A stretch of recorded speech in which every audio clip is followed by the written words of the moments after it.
Hello folks, hope you're all doing well. You might remember that last time out we were up here to fettle the slugs. So we've got that slug stuff all watered into a lot of the beds in here that's hopefully going to do the job. Because today we've got stuff to plant out. It's getting towards that time of the year. April was a horrible month weather-wise, so we've got a bit of a backlog of stuff waiting to go out. And I'm just looking down here in the wheelbarrow to see if you can see it, because I've got the camera facing me. And I've got some things to go out. We've got loads of beetroot. We've got the whole beetroot bed down there. So I'm going to fill that up. And also in the other cell tray with them, we've got some turnips there, two different types. The little white snowball ones and the more traditional sort of purple top ones. And we'll get them planted out as well. Right, bear with me a minute. I'll get the camera switched round and we'll get some stuff planted out. Back with you in just a jiffy. Well, here we are, ready for the beetroot to go out. First things first, I've got my gel Neelio pad. I think that's what it's called. Borgin and Ball Neelio pad. My knees get absolutely torn to bits kneeling on these bark pads. And I saw Tony C. Smith one of these. I'll put a link to his channel up there. You'll see it pop out. Go and give him a look. Absolutely brilliant. And I say a gel pad thing that I can kneel on, and it is, it's the best thing down here at the moment. So we're going to put that down and kneel on that before we get on with some planting. So this year I'm hopefully going to fill this whole bed full of beetroot. I mean, it's going to be quite a lot of beetroot because I think this bed's 8x4, so it's a decent size. We've got loads of ones here. This is the Bolt Hardy F1, and you might be thinking, Mark, what are you talking about? That's a load of turnips in that tray. But if I turn it around, there's some beetroot hiding on the other side of the cell tray that we used just to fill up the cell, because I don't like seeing it go to waste. And if there's space at the bottom, I've forgotten to bring them over. They're in my bag down there into the plot, as I've got some golden beetroot seeds, and the golden one's a little bit sort of a sweeter taste, and I'm just going to sow that direct in drills across the bottom of the bed there. So these were sown first, these were then done second, and if we plant them by seed, that should give us that sort of, you know, not everything's ready at once sort of scenario, and we'll get pickings throughout the year, and we'll either roast them and eat them like that, or we'll get them pickled up and they'll last for ages, hopefully all the way throughout the winter. So first things first, let's see if I can get these out. This is one of these Charles Dowden 60 cell trays, and I mean, I've said about these before, they're really good quality, they're gonna last for ages, and they've got sort of big holes on the bottom so you can poke your finger in to get the plugs out. Now some of these are single sown and some of them are multi sown, and we'll have a mix throughout the bed. Now you must have to have the smallest fingers in the world to get your little finger in there to poke these out. Unless I've got big fat sausage hands, it doesn't work so well for me. But anyway, I think let's see what we can do. Let's give that a bit of a poke, and you'll see they actually come out. They're really nice. I don't know if you can see that from there. Really nice little sort of plugs that come out. That's just a single sown beetroot there. And simply, all with the fingers, whack it in, squash it in, job done.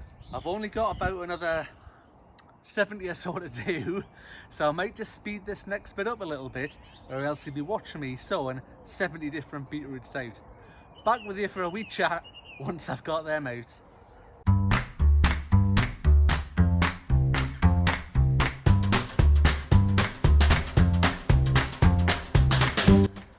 See, that's just not working so well. Gloves coming off. See if we can get this cell tray working and get these pushing out. Some of them are pulling from the top, and I can hear the roots starting to pull.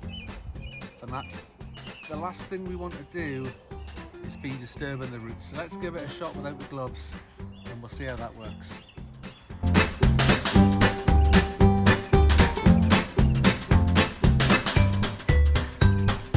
Got a bit of a speed technique going on now, so I'm just laying the seedlings out there. So if I hold it in one hand, support it with the other, and I can just about reach my little finger in there, pull them by the leaves, and out the pop. So that's them all out. I've made a bit of a mess of the line here that I'll have to tidy up. And this is one of the no dig beds that we've got here, and I can see some big fat worms crawling about in here, which is absolutely brilliant. Right, anyway, enough worm fancying. Let's get on with getting the rest of these in the ground, get them watered up. Job done. apart from those ones. So that's all of the Bolt Hardy F1 that's in there. Some of them I might have squeezed in a little bit close to each other. Not to worry though, if it starts getting a bit overcrowded in there, I'll just pick them as baby beetroots and pickle them whole, and they'll be absolutely grand. Right, on with the next ones. These ones are the ones that I cannot pronounce. Steve over at Green Side Up was planting these out the other day, and he got the pronunciation of it absolutely bang on. It's something like Kyoga or something like that. I'm pronouncing it totally wrong. Somebody even left me a comment in the last time when I was talking about sowing them and told me how to pronounce it, and I've completely forgotten. So I'll pop a little link up there to Steve's channel if I remember, and go and have a look and see how you pronounce that. Right, let's get on. We're planting these ones out as well.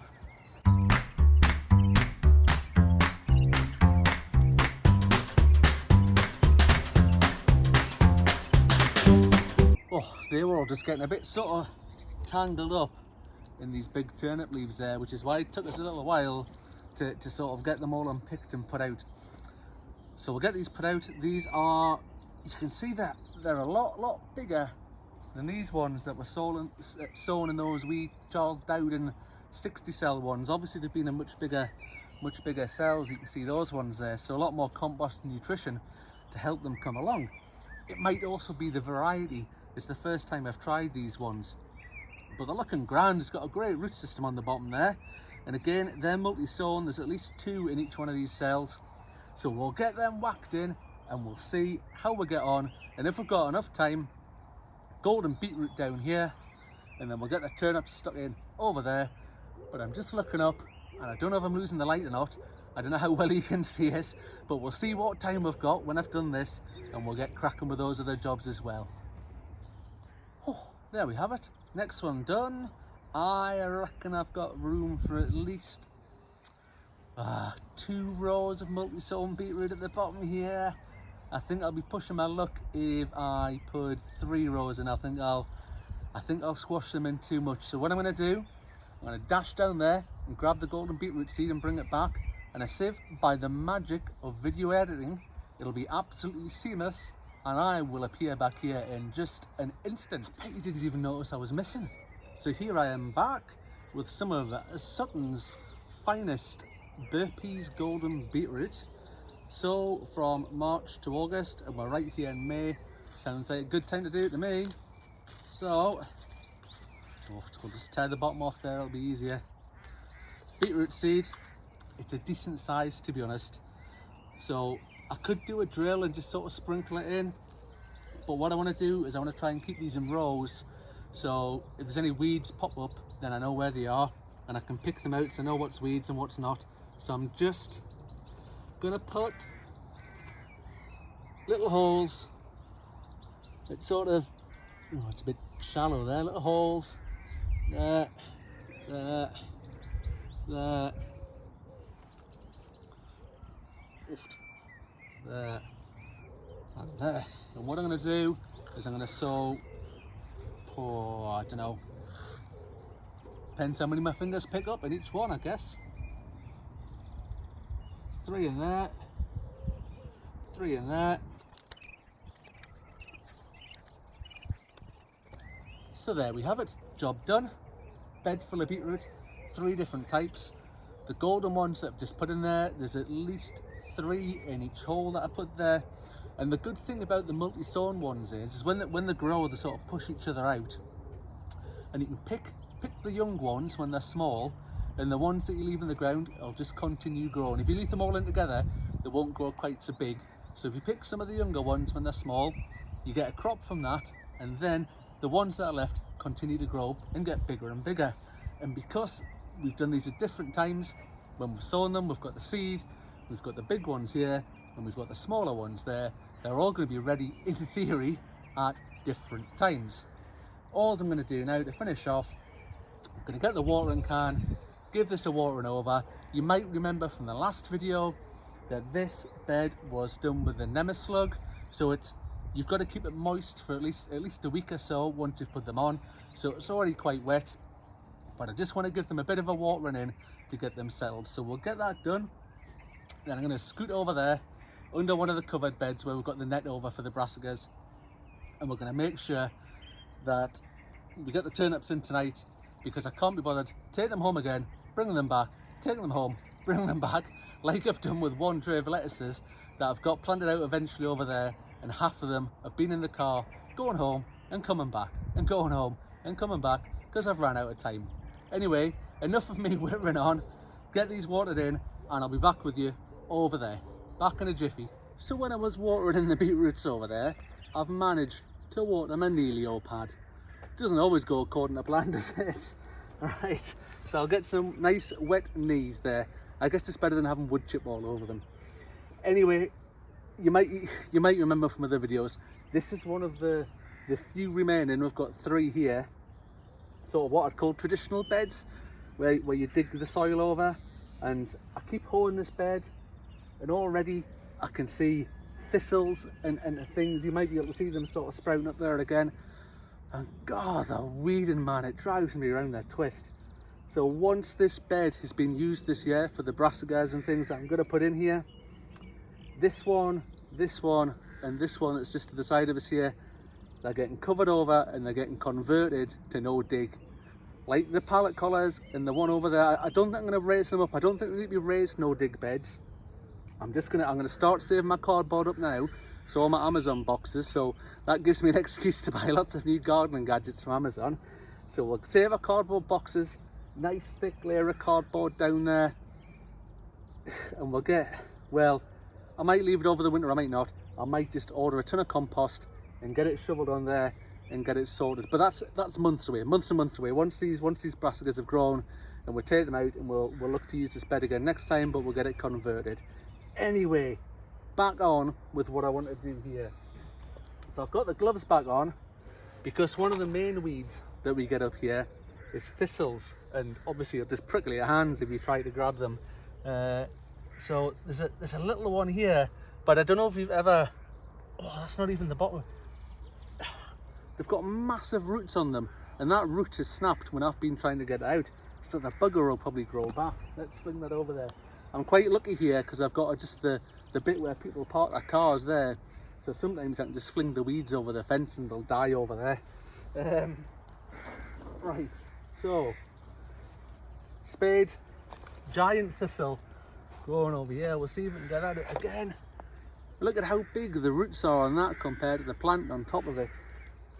Away. Right, anyway, back to what I'm here to do. I'm just gonna show you a slightly different way to how we do the beetroots. So we'll get a wee bit of a hole going there, and I'm going to use some of our good old friend blood fish and bone. There's not much of this left actually. I've got another box at home, but I forgot to bring it, so I hope there's enough here to plant out 9 turnips. So I'm not putting loads in. These come in little pellets, sometimes it comes in a powder, and there's maybe about a dozen pellets there. Again, chuck it in the bottom of the hole, and like we did with the potatoes and things the other week there, a bit of soil on top of it, otherwise you're in danger of burning the roots on the bottom of the whatever you're planting out. So which ones have I got here first? These are the SB turnips, or snowball turnip. Putting my little sign in so I know where they are. I'm terrible for labelling things. Give it a bit of persuasion to come out. Come on. Come on. Right. Oh, some of that's falling apart, but we'll keep it together. There we go. Right, 1 snowball turnip. In it goes. Scoot the soil back around it. Job's a good one. Right, on with the rest of them. I said I've got 9, but I've not. These are rows of 4, so I've got 12. So I've got another 11 to do. Again, I'll speed this up. We'll whiz along because you don't need to see me plant these out, but one by one, and then I'll show you what we've done right at the very end there.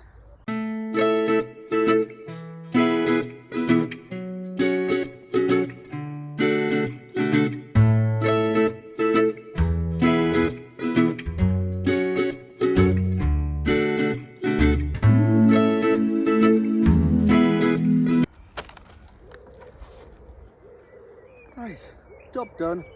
I'll spin you round, give you a quick look over what we've done here, what we've done there, and we'll say bye. Back with you in a moment.